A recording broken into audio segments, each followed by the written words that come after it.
Mercury sa Capricorn.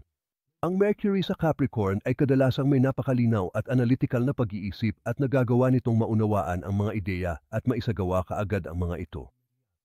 Mayroon siyang mahusay na kasanayan sa pamamahala at pangangasiwa. Gamit ang malamig na dahilan, maaaring hindi siya masyadong nadadala ng mga emosyon at sa pangkalahatan ay pragmatic. Sa paaralan, malamang na mas gusto ng katutubo na ito ang mga konkretong paksa kaysa sa mga dakilang ideya at mga flight ng magarbong, bagamat hindi ito totoo kung ang iyong anak ay nasa Sagittarius.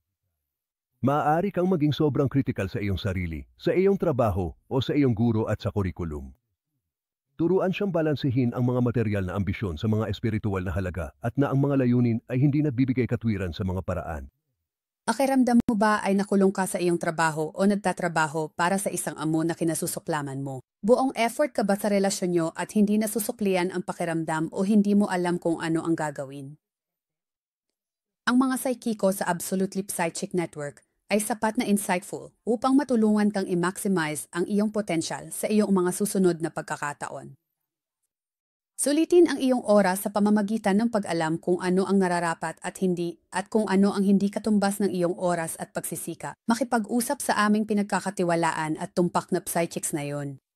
Tumawag sa 1-800-478-877 o bisitahin ang absolutelipsychic.com.